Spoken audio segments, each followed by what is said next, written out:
Hi, Lori. Welcome to the podcast. Thank you so much for joining me on Keep Yourself Well today. Thank you for having me. Well, it's my pleasure. And before we start, I love to ask the loaded question of how do you, Lori, keep yourself well? Well, what I do is painstakingly evolved according to my own limitations, and it's very imperfect, but part of it has to do with not eating things that make me ill. Part of it has to do with not doing drugs, of course, and the rest of it has to do with whatever I feel up to doing on a particular day. Mm. And I don't tell anyone else they should be doing what I'm doing because I truly believe that uh, we have to evolve what works best for us. Mhm. Well, and how beautifully put that it even maybe evolves day to day for yourself. I believe so, yes. There's certainly been times in my life when I have used one thing or another successfully, and there have been other times when that was either not sustainable or simply didn't work the way it used to. And sorry, my computer became unplugged. I'm plugging myself back in here. And some of those things, it sounds like some are additions, what you are actively doing, and some of them are omissions, what you're actively not doing. So are there any specific habits or rituals that support you in that structure for yourself? Well, I would say my spiritual work is important, having some sort of spiritual contact every day. Um, you know, many of positive rituals have to do with uh, preparing the things I'll need to have in order to eat well or take my meds properly or things of that nature. And the rest, well, on an ideal day, I try to move my body. But honestly, sometimes if I'm having a bad episode, days go by without me doing that. And I try to forgive myself and do as much as I can. Good. I'm so glad you give yourself that permission. And by saying so, allow others to give it to themselves as well. And now I ask, how might you have answered that question, say 10 years ago? How much has your wellness changed? Well, it's funny you should say 10 years ago because, well, the worst of it was really more than 13 years ago. But you hearken back to a period in my life when I not only wasn't taking good care of myself, I was actively doing things that could have killed me. So I would say it was very different. Mm. Um, I would walk past the counter where very important medications of mine were without bothering to take them. Mm. I can recall at one point sitting in my chair during on the living room when an earthquake happened and not even bothering to get up. That's the kind of place I was in. Mm. So to give that perspective, and so before we go back maybe to there, what does just daily life look for you these days? Because I know that has likely changed quite a bit as well. Well, the conditions I live with have not been cured. I must deal with symptoms on a daily basis, and those symptoms wax and wane. One thing that has never been fixed is I don't sleep well, and I must deal with the fact that some nights I get more sleep, some nights I get less, and once in a while I get none. Mm. And that used to cause me a lot of stress. And now I've I've formed a relationship with sleep that is less stressful. Although of course I would like more sleep, but I have learned not to worry when I don't get as much and to accept the fact that this is what happened, this is my body today, and I'm going to do the best I can with it. So, in answer to your question about routine, I wake up and I'm either feeling okay or perhaps very, very tired. Um, I eat breakfast, and I usually have a set of tasks that I hope to accomplish on that day, including tasks that involve taking care of my daughter and getting her to medical appointments and stuff. The other tasks have to do either with writing or with taking care of my home. And honestly, my list is usually ambitious enough that I will not accomplish all of them. That's what works well for me. And if I can check off a few of them, then I'm happy. And if things are going badly, I might not be able to check off anything. And again, I've had to get to a place where I'm also content if that happens. It seems strange. And there were many years when I would compare myself to other people who, compared to me, seemed to accomplish mountainous amounts of work every day. And yet, that's where I've had to come in my life, to a place where I can value what I do accomplish without constantly comparing it to what other people accomplish. Mm. Amazing, and something I think we should all hope to strive for. And interesting too, that we kind of use that as some sort of measuring stick, comparative productivity in some. Because I do realize that the people I'm comparing myself with have their own insecurities, and they are probably comparing themselves with someone else. They have probably found something about themselves that they see as a barrier to full self-acceptance. Yeah. And I'm sure that if I become more productive and achieve some goals, I have the potential to find other ones. Yeah, there's always the carrot we can dangle in front of ourselves. Right. That baseline just keeps moving. Well, and at what cost, sacrificing mental, physical health, just who knows, right? For that inch of greater productivity. So I would love for you to talk about these conditions and how you ended up, as you said, having, one of your daily goals being staying away from using drugs.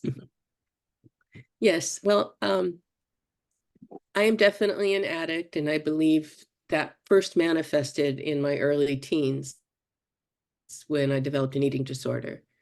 And that is something that I've lived with all these years since then. Um, then when when in my late 20s, early 30s, I first began to develop symptoms of bipolar disorder. And that became intense after I gave birth to my daughter. Sometimes the hormone swings and other physical aspects of birth can be a trigger point for things of that nature, I am told. So that became a real issue. My type of bipolar disorder, it was hard to diagnose because it's not the kind we see in the media tends to be of someone running around and spending all their money in a night, or very extreme behavior. Mine is not like that. Mine is called bipolar 2, and I don't engage in extreme behavior like that, but it's very much characterized by racing thoughts and intrusive images, and it's where my inability to sleep comes from. So that happened in my early 30s, and at the same time, I also in childbirth sustained an injury to my back, which led to chronic pain, and that's how I got started on painkillers. I was prescribed painkillers for that and used them appropriately for years, and then gradually began to abuse them. And over a period of years, that got very bad until I finally got clean in 2011. And since then, it's been a process of learning to manage my conditions responsibly as possible. And of course, abstaining from the painkillers, which almost killed me. But yeah, the bipolar disorder isn't going away.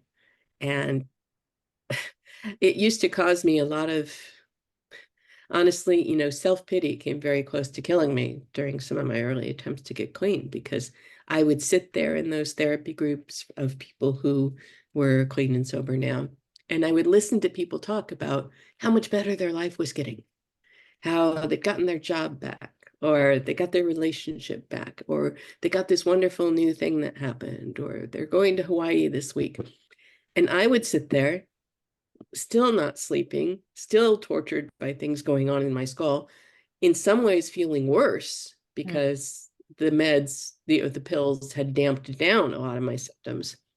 And I would sit there, and when you feel that way, it's very hard to remember what the point is in staying clean, you know. I think that's a challenge for many, many people in the substance abuse population.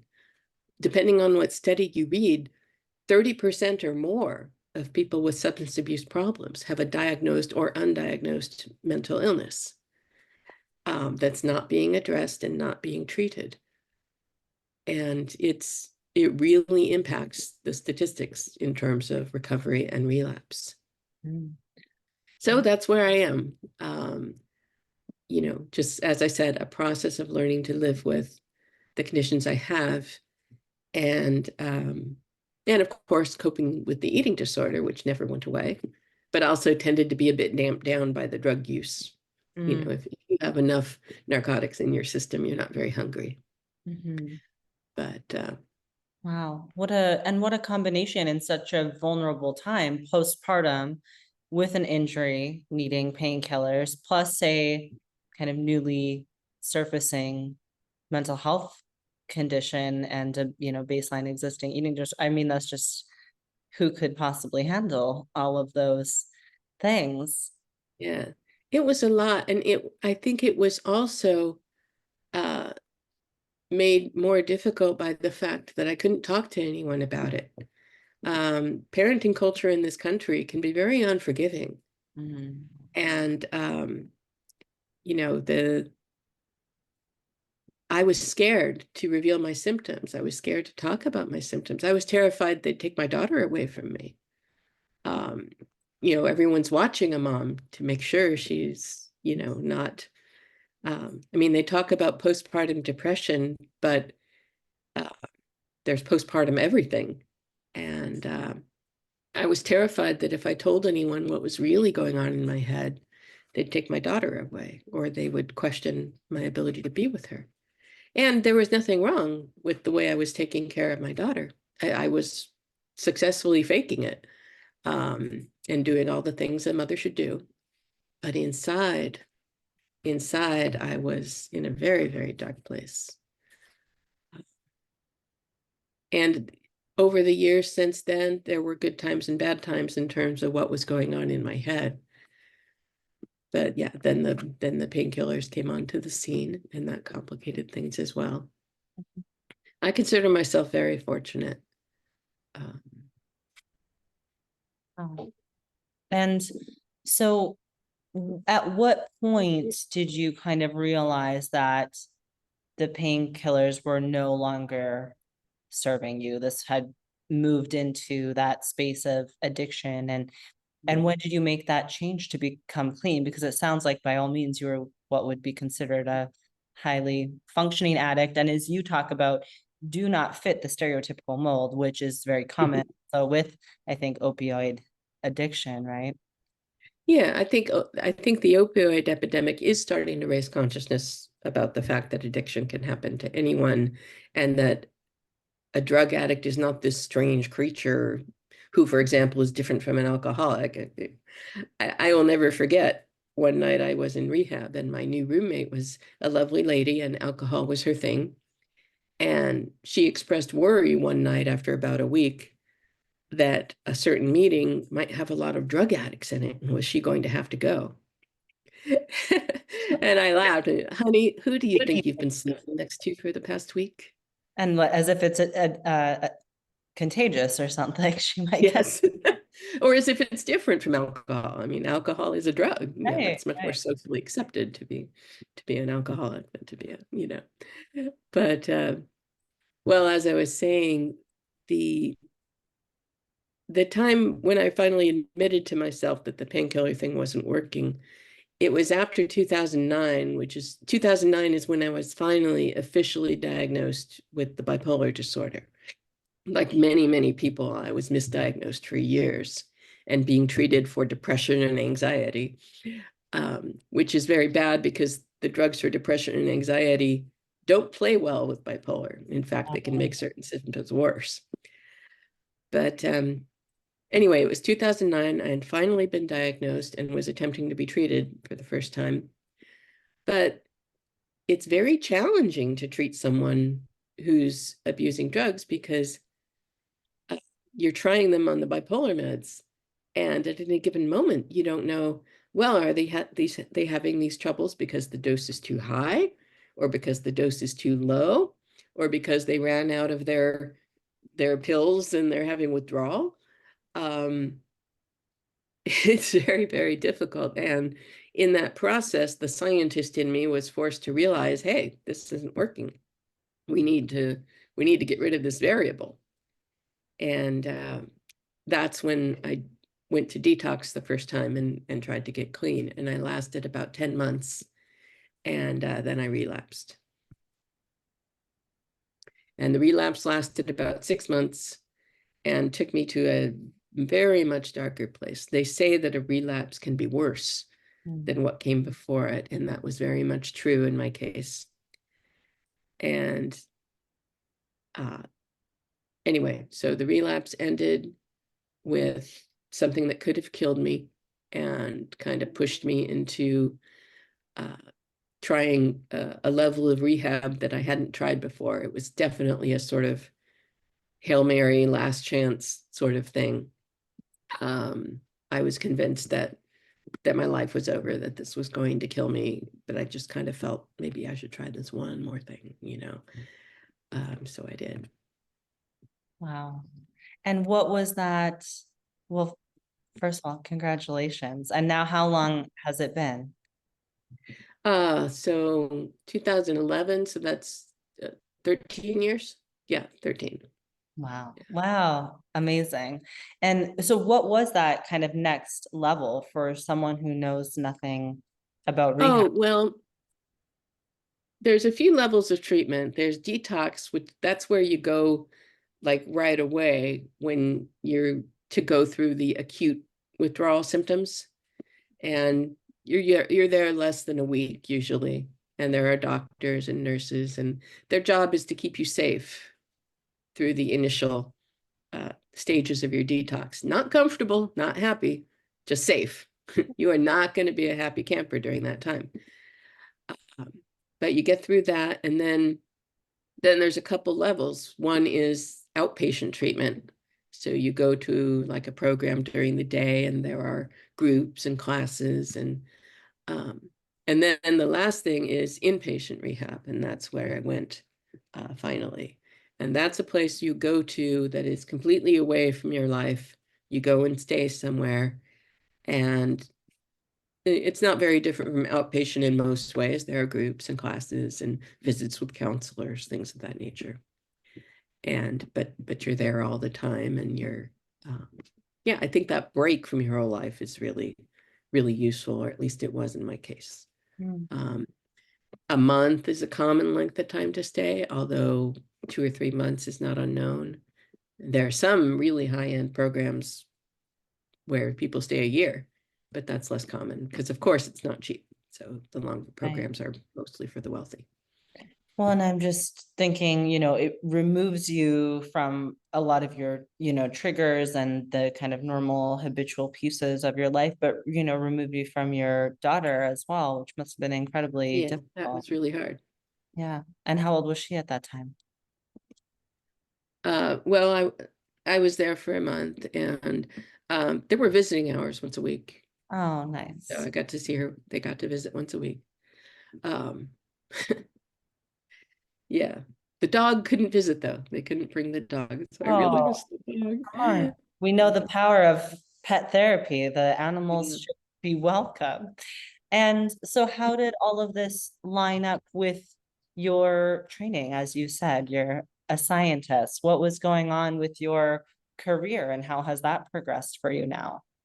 Well, I think I had I had stopped working formally in the field in 2008, uh, shortly before the diagnosis of bipolar. So I had started to use pills at the time, but it was still at the point where I wasn't using them too far from as prescribed. And those weren't the major problem at the time. The major problem was that I was having bipolar symptoms and didn't understand what was going on. So those symptoms got bad enough that I stopped working in the field. And it was about 7 or 8 months after that that I was diagnosed. I was diagnosed by the simple expedient of turning up at the emergency room, not having slept for 6 days. Oh. So that tends to get attention. But that was, but in terms of my work, I did not end up going back to the exact kind of work I was doing. Unfortunately, and I fought against this for a couple years. I wanted to believe that, okay, I'll get this under control. I'll get this, and then I'll go back to the track I was on, which was on the track to be licensed as a marriage and family therapist. So I had finished school and I was at the stage of having internships.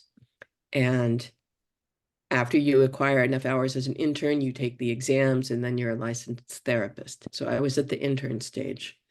I did not end up going back to that track. I really wanted to, but after a while, I was forced to admit to myself that my health, and both mental and physical, just wasn't going to allow me to put in the number of hours it would have been necessary to put in to get that licensure. So I came to believe that the best way I could help others was going to be with my writing. And also, I had a lot of duties here at home because my daughter has some special needs. And the combination of all those things made me decide that going back to that track wasn't the right thing to do, and that to focus on my writing and the other things. A new door. And what a powerful thing to use your experience to help so many other people, not only people going through it, but also, loved ones of people going through it. I think really giving a greater level of understanding. And I know that you had mentioned, that the relapse was even more difficult, which I've actually never heard anyone say, but makes a lot of sense to me. Just immediately, I think of that there must be a shame associated with that, and guilt and all of those emotions that are already present. So what was the road that, addiction kind of took you down at that time? You mean during the relapse, or Yeah, just? yeah. Well, I guess I don't completely know why relapse is worse, but I have seen it in enough people that it's definitely a thing. All I can speak to is what it's like, near the bottom, and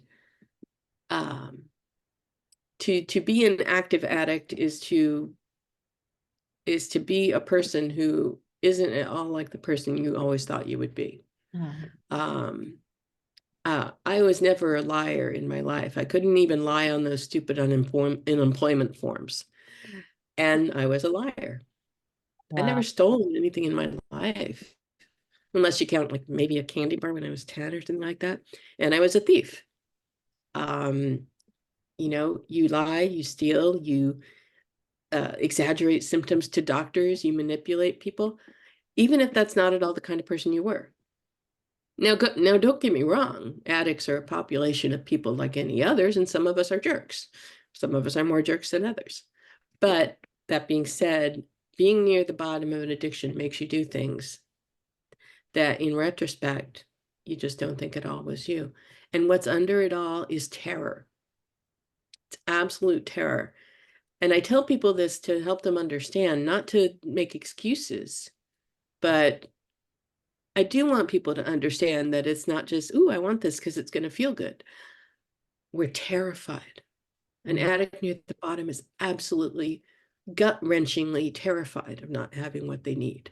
We feel like if we don't get it, we'll just come apart. We'll do worse than die.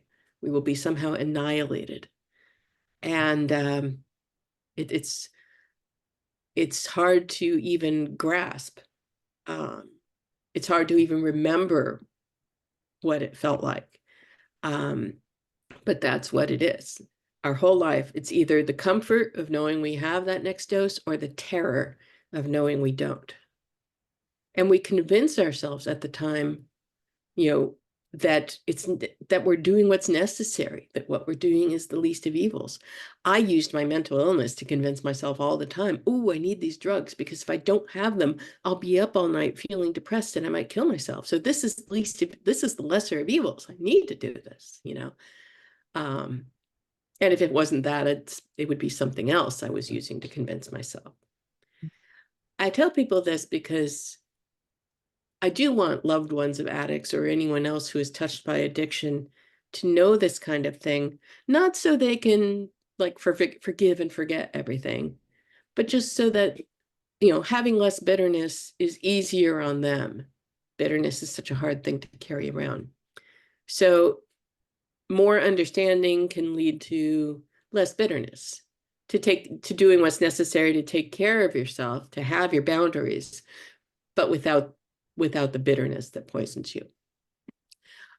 I believe very strongly in a balanced perspective.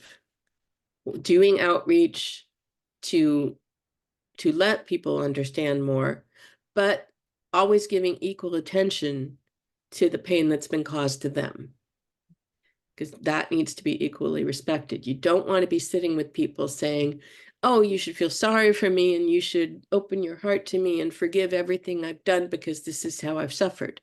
No, it should not be like that. Loved ones of addicts should take care of themselves, should have boundaries.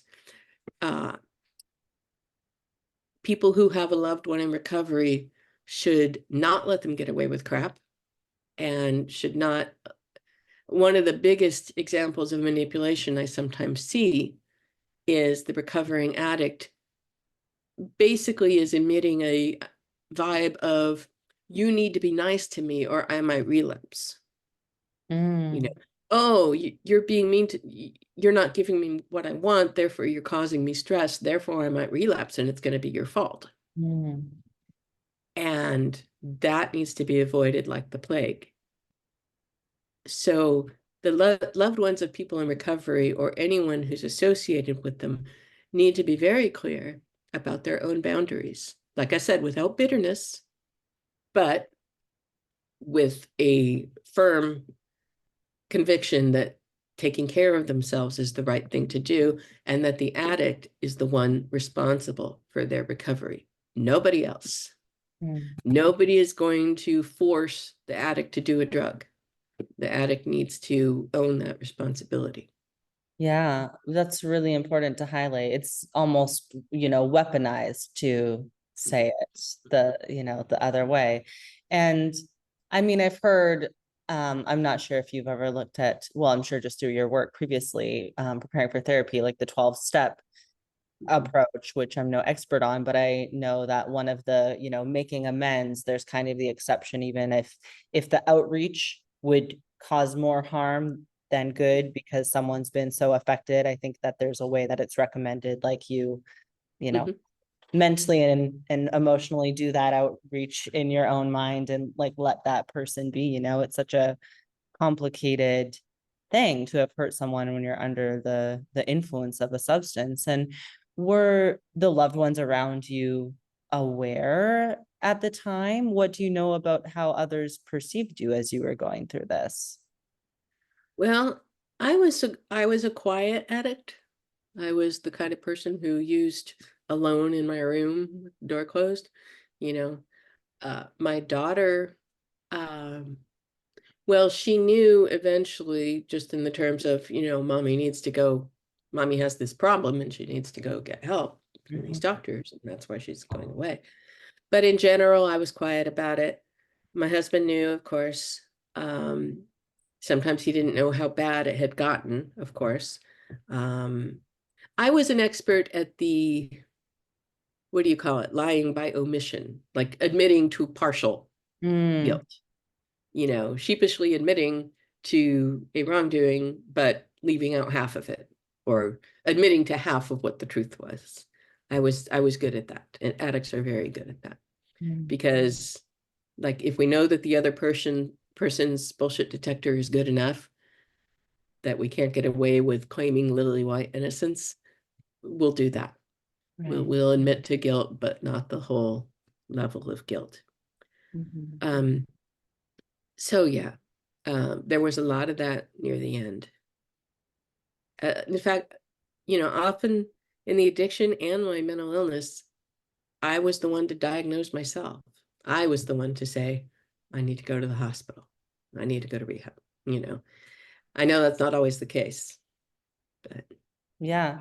Well, there must, I think that there's probably something very empowering to that, still being in a place where, I mean, obviously your training as a clinician, I think probably gave you a certain lens through which to do that, but I'm sure anyone's addiction can get bad enough where they don't have the foresight to see that. And I think that's probably a bit of a gift in this whole thing, that you had the kind of autonomy, not that you maybe didn't go there dragging your feet, but were able to see it for yourself and not need an intervention of sorts. So what was that experience like, kind of observing yourself as a clinician through all this? Because I think that must be a very unique place to be, someone studying mental health and psychology and all of those things.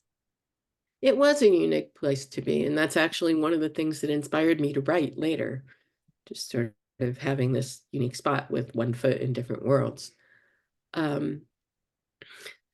I wish I could say that my knowledge caused me to admit the problems as soon as they happened, or caused me to seek treatment as soon as I should have, but of course not. But I do think eventually they did play a part, especially when I would be in a group with other people.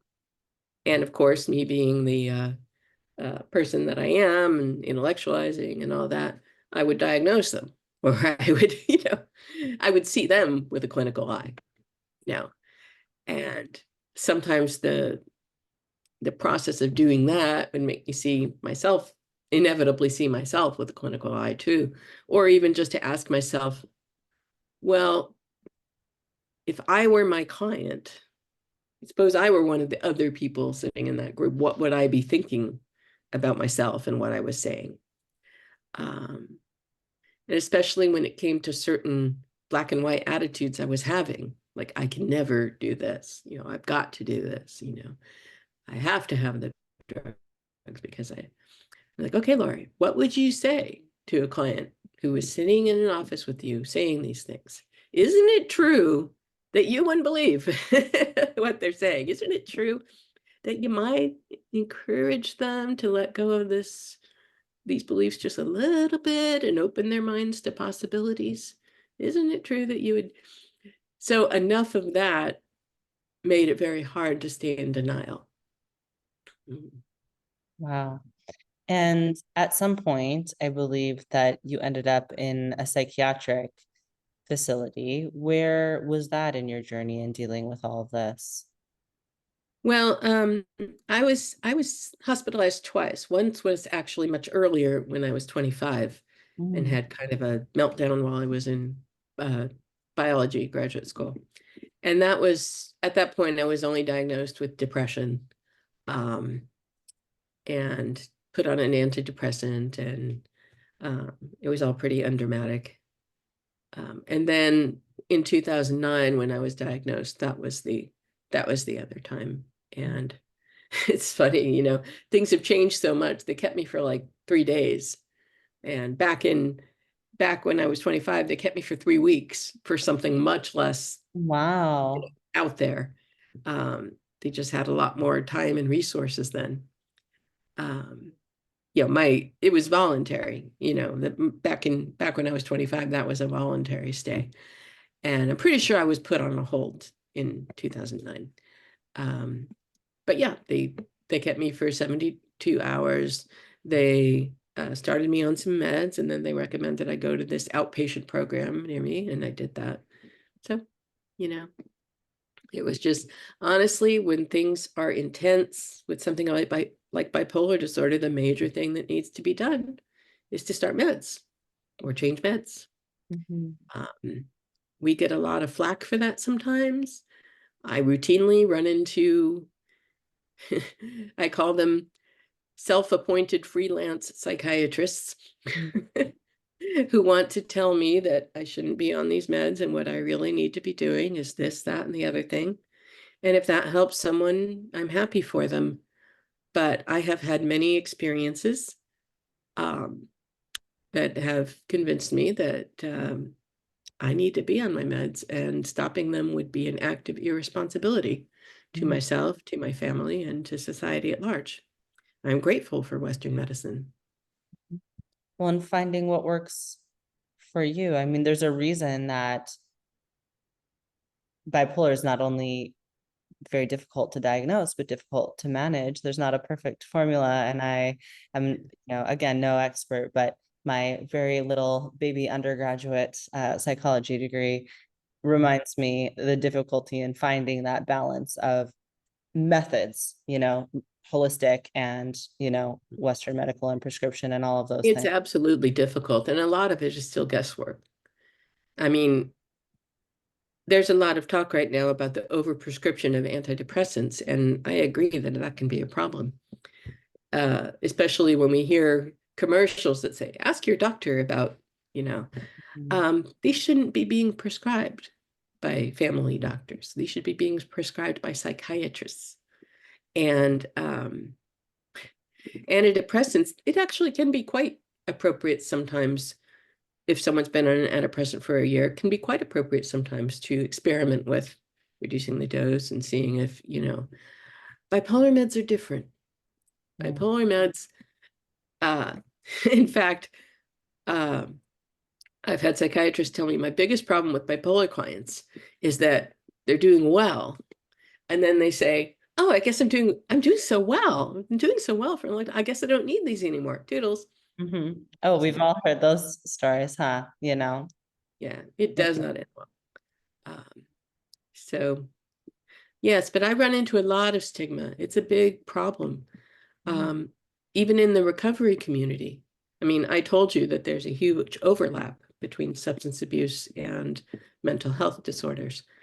In the recovery community, I don't think that's fully understood in many ways either, because, um, there I was when I finally got clean. There I was in the recovery support groups and stuff, clean, but still taking my psych meds. And Yeah. I ran into people sometimes who were not accepting of that, who would say I wasn't really clean because I was still taking my bipolar meds. And Oh, that's awful. That's an awful stigma for people to run into. I yeah. mean, imagine someone who's doing everything they can to hang on for one more day Mhm. without the drugs that were killing them. And some jerk tells them that, no, they can't have their, little 3-month keychain, or they shouldn't take Oh, pride in those 3 months, or they shouldn't take pride in that year or whatever, because they're mhm. still using a crutch. Yeah. Oh, how dangerous. Yeah. It's better than it used to be. It's Hmm. better than it used to be, but it still has a long way to go. Right. Well, and again, just emphasizing that each person's journey to what sobriety is and looks like and how they get there and maintain it, looks very different. But I do think you bring up something really interesting, obviously that the potential of overprescription, the potential of whether, opioid prescriptions are the best, and then the lack of kind of ongoing care, because the fact that you were originally on a voluntary stay for 3 weeks and then years later involuntary and only 3 days, kind of deeming like whether you're fit to go, it just shows, I think, how disconnected the whole system is, and the work that really needs Well, to. I think there's disconnection, but also the sheer how truly overwhelmed the Yeah, system is, and absolutely. simply lacking money and personnel. Yeah. And I mean, as a former counselor myself, uh, the almost every counselor I knew who worked for, hospitals and things of that nature, was counting the days until they could gain enough experience or enough credentials to not work at those places anymore, to become a private practice therapist. Yeah. It was the holy grail. It was what everyone ultimately wanted. And there was a very simple reason for that. It was because to work for any of these places that serves ordinary folks or takes insurance involved having a ridiculous number of clients a day and drowning under mounds of paperwork and pretty much being put in a position where they can't help anyone. Mhm. That seeing patients at ridiculously long intervals, like once a month or once every couple of weeks. What kind of therapeutic relationship can possibly be developed under those circumstances? Yeah. So a lot of it is simply overwhelm. And of course, it's a vicious cycle, because the worse it gets, the fewer people will train in that field. And it just goes on and on. And I don't have a quick solution to this. But I know that right now, a private practice therapist in the Bay Area is upwards of $200 an hour. Or 50 minutes, I should say, the therapist's hour. Yeah. Which I don't begrudge, because as a former counselor, I mean, you got to go to the bathroom sometimes, But yeah, $200. Yeah. $200. And that is up from when I was still an intern only, 14 years ago, let's say. It was more like 100, 125, which of course is still a lot, but the point is it's almost doubled. So anyway, I don't want to be on that soapbox indefinitely, but yeah, the seeking of mental health care is incredibly difficult right now. We tell people, oh, get help. Isn't that what we always say, and what all the ads say? Oh, get help. If you're feeling this way, get help. How? Yeah. And let me tell you, places like BetterHelp, all the online therapy things that are so overwhelmingly advertised right now, they wouldn't take someone like me. They won't take you if you have an actual diagnosis. Did you know that? The liability is too high. I didn't know that. Yep. They're literally only for people who don't have a condition that makes them especially in need of it. Now, not that John or Jane Doe with ordinary trials and tribulations of life don't deserve help. Of course they do. Yeah. But I'm just saying there are many resources that are not available to someone like me. Well, and even for those who they are suitable for, it's still not cheap. I've looked at it, and I have healthcare out of private healthcare out of Saskatchewan. And I get $300 a year for mental health. That's 2 therapy sessions. What does that do? What does that do? And if you're searching for a therapist, I've been on this soapbox many times on the podcast. You know the process of finding the right fit. Sometimes that's 3, 4, 5 people. You may have, wasted all of your insurance funding on just trying to find someone, let alone start making progress with someone. And yes, I'm just finishing my master's in public health. And I mean, part of that being because I'll pound my head up against healthcare policy probably till the day I die. One of those policies being that, mental health care is healthcare, and the amount of money we would save and the amount of people we would save just from, bringing that into Canadian healthcare is, anyways, we could write a whole book about that together. We certainly could. Yes.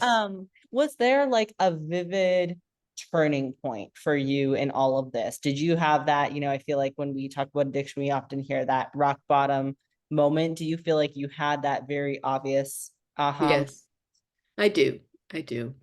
And it happened on a certain morning when I woke up and from a blackout, and I didn't have blackouts. This was my first one. I woke up from a blackout and didn't know what was going on. Andrew had taken Megan off for breakfast or whatever, so I wandered around the house trying to put together clues. On the bathroom counter, was a hospital bracelet that had been cut off my wrist last night, presumably. It had yesterday's date on it and a string of numbers. I couldn't remember any of that. I walked out to the kitchen and there was a knife, a serrated knife on the counter with shreds of orange plastic clinging to it. And I saw it and I'm like, oh my God. So I go to the closet where the orange plastic toolbox, where all my drugs get locked up in, because we were at this point of trying to control it, and Andrew was. And sure enough, it's been sawn open. And through this very piecemeal thing, we figured out that yesterday I had found a refill on something I had been out of, gone to the pharmacy, picked it up, taken some of them, and then sometime during the night, I had sawn open the toolbox to take more things. And then apparently somewhere else during the night, I had taken a taxi to the ER to scream at people until they gave me something else.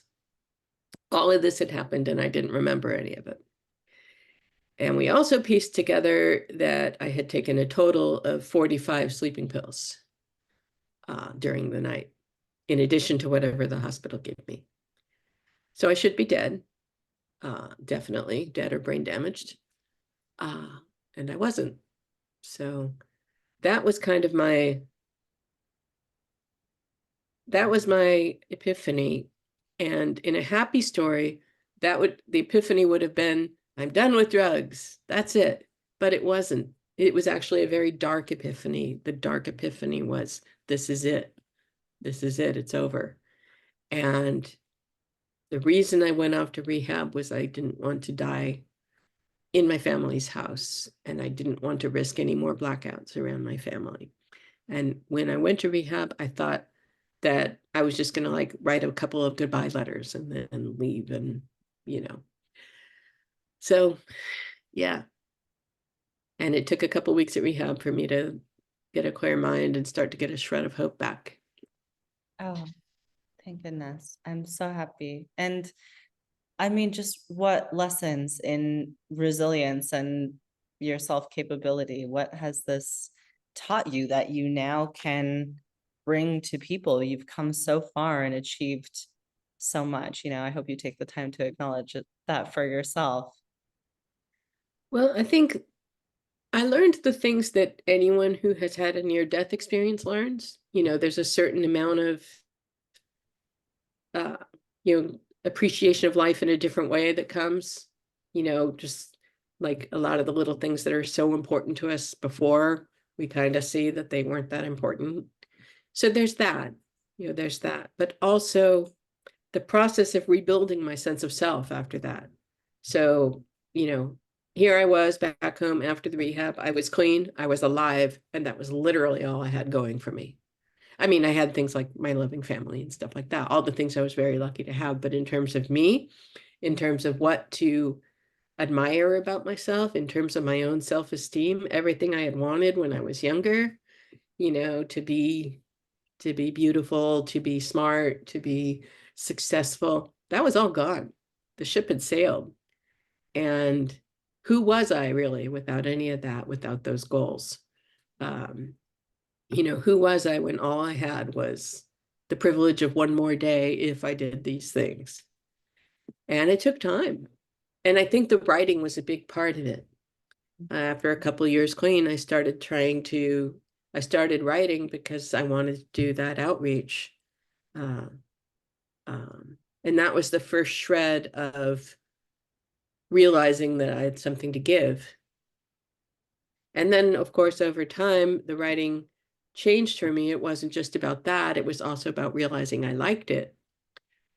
I had loved writing when I was much, much younger, and I had put it aside for science. And then, so as I rediscovered my love of it, I found that it too was forming a new sense of self for me. And what happened is that when you form a sense of self that isn't based on being good, isn't based on being successful, isn't based on what anyone else thinks of you, isn't based on having done anything right, that sense of self turns out to be stronger and more resilient than a sense of self you could get any other way. For the first time, the way I feel about myself isn't based on merit. It's not based on merit anymore. I mean, I would love to do some things that involved merit. Of course, I'm happy if someone likes something I wrote or likes something I have to say, but I don't have this idea that I needed in order to be allowed to be here. How powerful. Mm. Wow. I'm gonna remember that. I think you therapized me without like, merit really motivates a lot of what I do, but I have thought about that a lot. That's really well said. Thank you. That was a personal tidbit that will really stick with me. May I ask, how old were you when you got clean and got out of rehab for the second time? I was 45. Wow. I was 45, so I'm 57 now. Wow. And you know, if you talk to the 17-year-old that I was, 17 years old, on her way to a prestigious college, valedictorian of high school, California girl, skinny, tan, beautiful long blonde hair, and totally not liking herself. Absolutely not. You know, if you told that girl that she was one day going to be an overweight 57-year-old person with no job and having lost everything that I've lost, and that woman would love herself more than the 17-year-old could ever dream of, she would have thought you were crazy. Absolutely. Absolutely nuts. Delusional. On drugs, they talk about the epidemic of shame in this culture, and especially among women in some ways, this epidemic of feeling like there's something wrong with us deep down, or just feeling like we need to achieve, we need to be special. And that's what I had.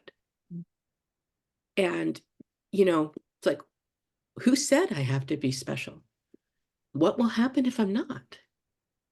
What would happen if I were just a person? And for some reason, we don't like that idea. It's scary to us that we're just another person, just another, that we're going to live and love and die and not be special, except in the sense that every human is a special miracle. Yeah. But yeah.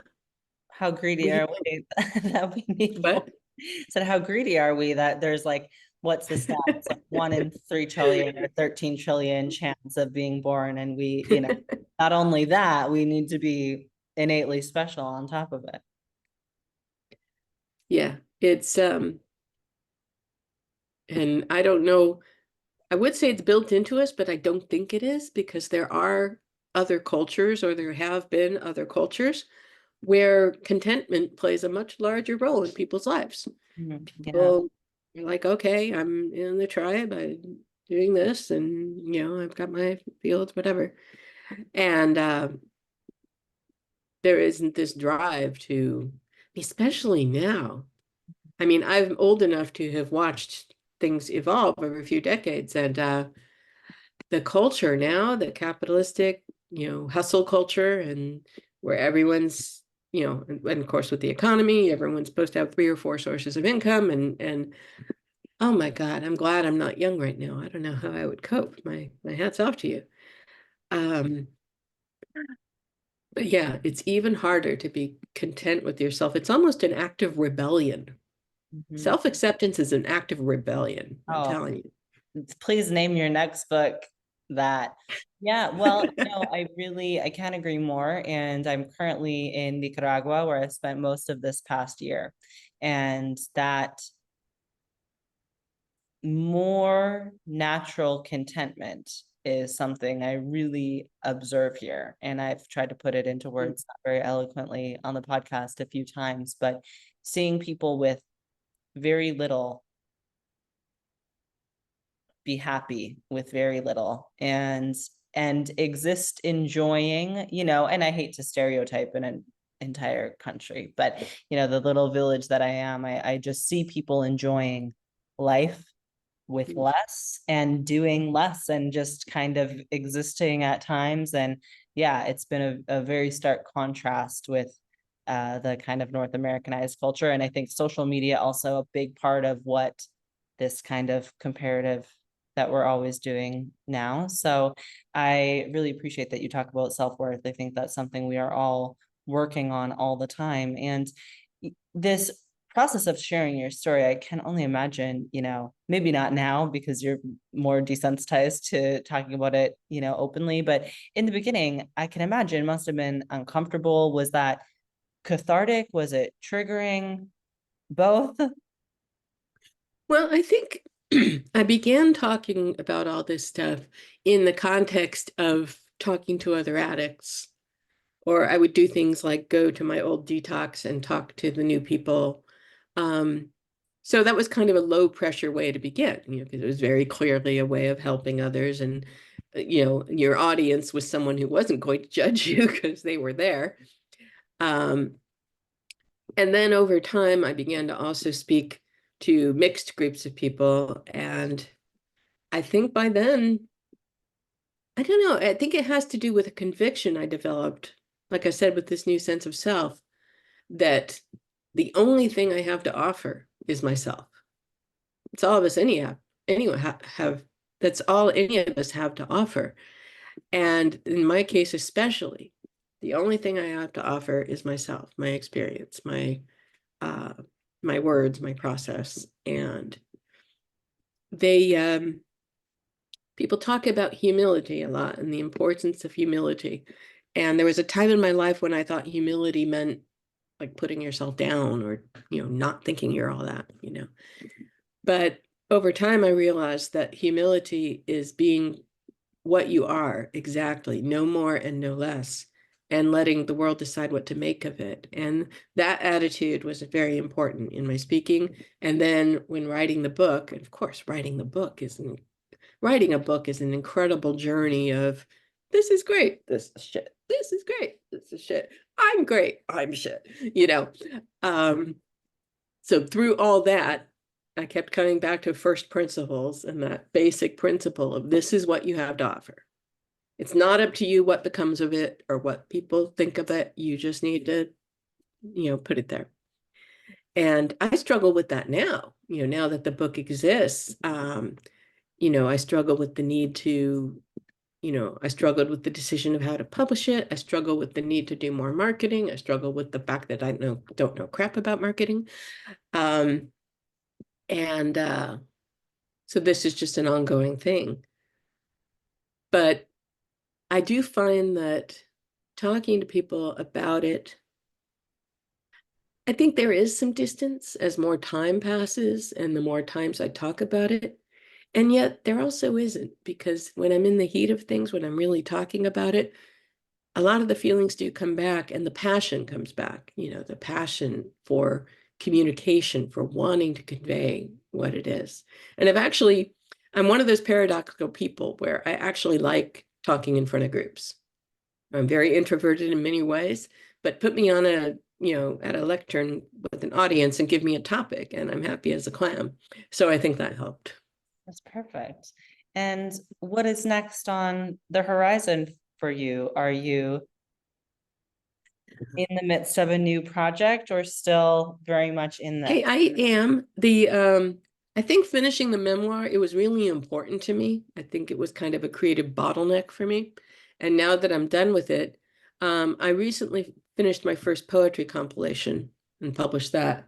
This is what it looks, this is Poppy Town. So gorgeous. This is a true labor of love because it's all about the opioid epidemic. And what it is it's a compilation of works from various perspectives. So poems from the point of view of addicts, poems from the point of view of loved ones, doctors, paramedics, you know, everyone the everyone the epidemic affects. And I mean, I wrote them all, but I wrote them from all these different perspectives. And yeah, so I published this just like 6 months ago. And so now that I've done that, I'm working on one of my next projects. My next project is a sort of short book, just sort of tips about rehab and early recovery. It's a little lighter in tone than the memoir was, and it's more of a how-to. It's something like, I don't have an official title yet, but it's something like, so you're going to rehab, 10 ways to make it count the first time, or something like that. And it's about the most common pitfalls and the most common mistakes people make, in rehab and in early recovery. And Amazing. then my bigger project coming down the line is a book I'm probably going to call Clean, Sober, and Creative, which is about using creativity to thrive in recovery. And that's addressing that basic idea of, okay, I'm clean, now what? Life, is life going to be boring? What am I Time going to to get a new do? hobby. What? Time to get a new hobby. Yeah, it's about encouraging people to do new things, and Hmm. even if the things make them feel foolish, or even if they always thought, no, I can't do that. Because a lot of people, especially younger people who get clean and sober, they don't know how to have fun without the drugs. I mean, they've Wow. basically grown up in a culture where fun means hanging out at a bar, or fun means, um, they literally don't, they Mhm. haven't had a chance to discover hobbies or to start having hobbies. And so Mhm. I think in recovery, it's really important to open your mind to different things, whether it's taking a painting class or starting to write things, or um, and I'm passionate about these kind of things because I think there's so much gatekeeping that goes on about writing and being an artist, or being um, or singing, or things of that nature. There's such an attitude in this culture of that you shouldn't do something unless you're good at it right away. Mhm. When we all know that if to be good at something, you have to be willing to be bad at something for a little bit. You have to. Yeah. Um, it's like with poetry. It is. I've talked to so many people who are like, yeah, sometimes I think about writing poetry, but I'm so bad. Of course you're bad. You haven't done it yet. Be a bad poet. Yeah. Sit down and write me a bad poem right now. I want Yeah. to see your bad poem. Make it really bad. Make it deliberately bad. Just write something, you What know? great advice. What great advice. Well, and as you kind of alluded to, it's not your responsibility to see how people will perceive it. It's your responsibility to just create it and get it out there. And you're creating such incredible resources. A last question for you. If someone is listening right now and facing addiction, what do you say to them? Do you have a piece of advice that you would share with anyone? If you're down at the bottom of addiction, if you want to stop and you really can't, all I would really advise is go to rehab. Have the humility to go, even if you've gone before. See, that's very important. When I went the last time, I did not think it would work. Hope is not actually required at this stage. You just need to go and do what you told and obey the stupid rules. And you will think some of the rules are stupid, and deal with the really annoying people, because some of the people will be annoying. We addicts can be quite annoying at times. And just go and focus on what matters. Hmm. And then when you get out, don't be full of rosy promises and apologies. Don't tell everyone you've got this, it's not going to happen again. Just work. Go to the meetings, go to wherever the rehab suggests, and understand that the brain you're going to have in 1 year is not the brain you have now. So don't predict what your life is going to be like in 1 year, or how you'll be feeling in 1 year. You are physically going to have a different brain. How powerful. That's incredible advice. Thank you. And what about for a support person listening, friend, family member, partner that maybe is listening and knows someone they love is currently struggling with addiction? Well, in terms of understanding them better, I mean, first I would say, please understand that none of this is because they don't love you or they don't love you enough. Your love could not fix them, and their love for you cannot fix them either. Mm, No matter how much they love you, if the addiction is bad enough, it's not going to help. They need to be turned over. They need to turn themselves over to the professionals, and they need to work the program of recovery. It is not, the addiction is not your fault. You cannot fix it. It is not your job to fix it. And if they are lucky enough to get clean and sober, it is not your job to keep them that way. mm, Um, of course, whatever love and understanding you can throw their way is a good thing and is worthy of appreciation, but it is not your job. You don't owe them. And if they are really devoted to their recovery, their behavior will show it, whether they're happy with your behavior or not. mm. They will take accountability. Thank you. That's it really, I think, incredible and freeing advice for so many. And I can't thank you enough for sharing your story with us. And before you go, I have a few quick rapid fire questions I would love. Um, what is the best advice you've ever received? Ah, well, this isn't exactly advice, but what jumped into my head right away is my first session with the therapist a long time ago. He asked me if I had ever tried to kill myself. And I said no. And he said, why not? And so I had to spend 5 minutes telling him, why not? So this person tricked me out of the blue into 5 minutes of describing what I believed, what I valued, what I saw as reasons to go on, what I saw as reasons to try. And it was very sneaky and very effective. Um, so I think that turned into, I think the best thing we can do is just actually ask ourselves what our values are. What do I think is important? I was once in this therapy group where they handed out this huge page with, like, all of these things, honesty, kindness, courage, it was like this entire page of these nouns. And they asked us to pick five things that we thought were the most important values we had. That's incredibly difficult, but it's No, something I recommend. yeah. Oh, amazing. The reverse psychology. Uh, who is someone that inspires you? Oh,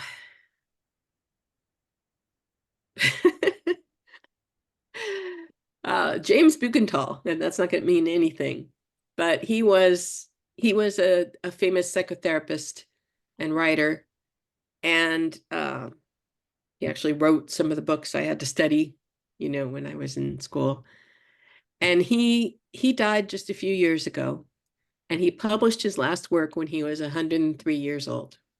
Oh, wow. So he's an inspiration to me. Oh, incredible.